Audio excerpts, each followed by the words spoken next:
the dancing chemist who waltzed out of his lease, leaving Daniel with an empty shop, an empty dance card and empty pockets.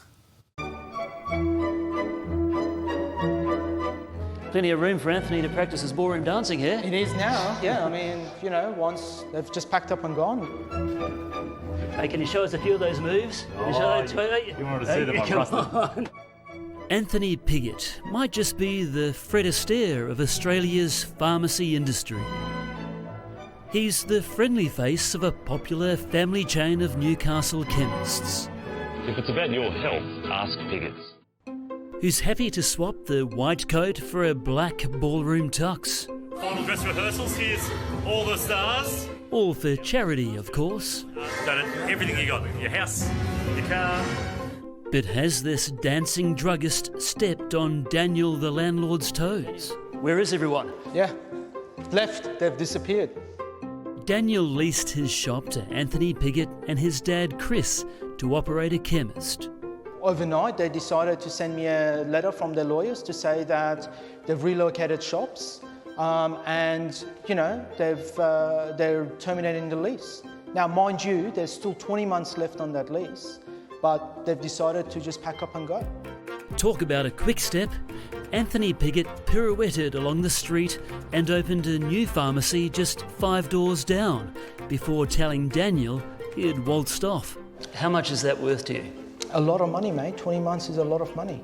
Anthony Piggott appears open to questions.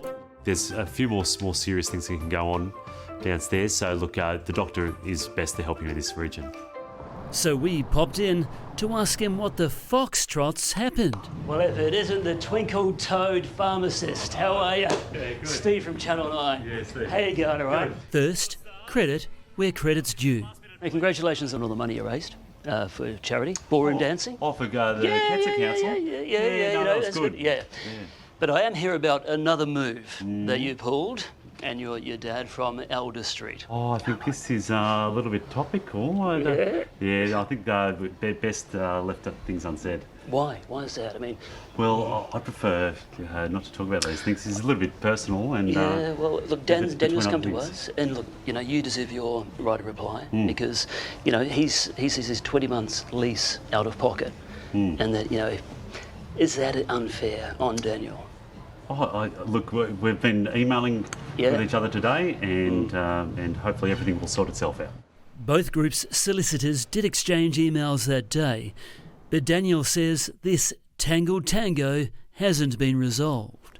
And it's not only that, it's the extensive amount of damage they've done as well. So this is where they... Which brings us to the medicine compounding laboratory the Piggotts were operating out the back of Daniel's shop. You can't just come and build a compounding laboratory in the garage. I mean, that definitely goes against council rules and regulations. It goes against the code of what a garage is actually approved to be used for. The Newcastle Council said the lab breached the construction certificate. And you know, what's really insulting is they never even bothered to ask me or ask permission that they were going to do that. Soon after, Anthony Piggott exited stage left, citing mould in the outside toilet and a relationship breakdown with landlord Daniel as reasons for terminating the lease early. That's right, absolutely, yeah. Did you have council approval for the compounding? I'm not saying anything anymore. Yeah. Come on, buddy. Well, look, I mean, was it safe? Was it a safe room? Was it safe for operation? Can I help you with any medical needs?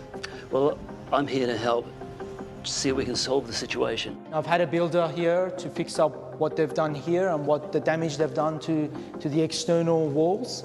You know, he's verbally quoted about $30,000. You know, plus there's the 20 months of rent that I'm still due that they need to pay.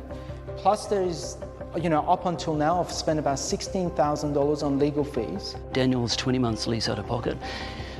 He says he's got a 30 grand bill to repair what you left behind. Come on, guys. Look, you're not welcome in here, please. This is harassment.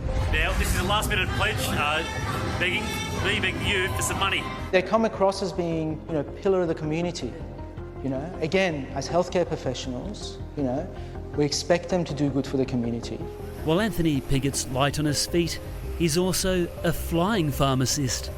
How do you feel when you're on the ground here trying to fix this up, Yeah. and Anthony Piggott's up there doing loop-to-loop in the aeroplane. Mate, I feel very left high and dry. I mean, it's just unbelievable. You know, I've been left with this mess. Enough is enough. You know, we hold these guys to higher standard, and you know, where is their ethical and moral values? Piggott's Pharmacy says the compounding room met all professional guidelines set by the regulator.